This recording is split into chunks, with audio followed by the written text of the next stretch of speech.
ফুল ভালোবাসে না এমন মানুষ কিন্তু পাওয়া যায় না।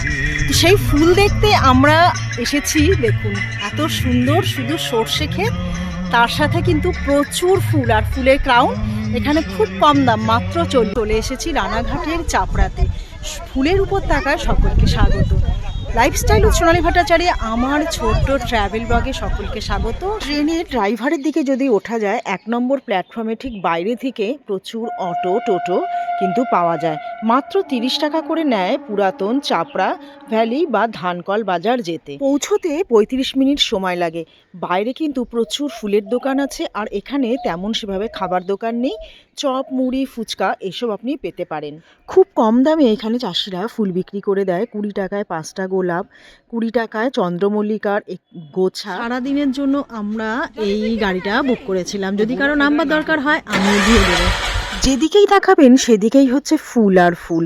এই যেন ফুলের স্বর্গরাজ্য। হারিয়ে যেতে চাইবে আপনার মন এখানে।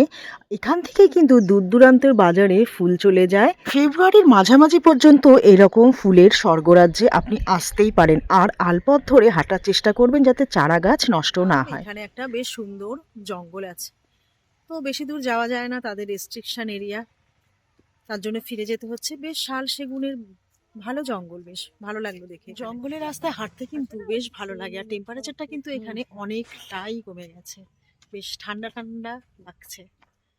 রানাঘাট স্টেশনের ঠিক উল্টো দিকে আমি খুঁজে পেলাম আদর্শ হিন্দু হোটেল। হাজারি ঠাকুর ও বেচু চক্রবর্তীর খুনসুটি মাখা সিরিয়াল বা কালোজয়ী বিভূতিভূষণ বন্দ্যোপাধ্যায় আদর্শ হিন্দু হোটেল উপন্যাস যারা পড়েছেন, এখানে এলে অবশ্যই একবার ঢু মারবেন হোটেলে। আদর্শ হিন্দু হোটেলে আমাদের কিন্তু কোনো বাঙালি খাবার নয়, কারণ বাচ্চারা সবাই চাইনিজ পছন্দ করে, কেউ মোগলাই। তো আমাদের ছিল খাবার বিভিন্ন রকম চাইনিজের আইটেম। পুরো ভিডিওটা কেমন লাগলো লাইক এবং কমেন্টসের মাধ্যমে জানাবেন। সাবস্ক্রাইব করে আমার পাশে থাকবেন। নমস্কার।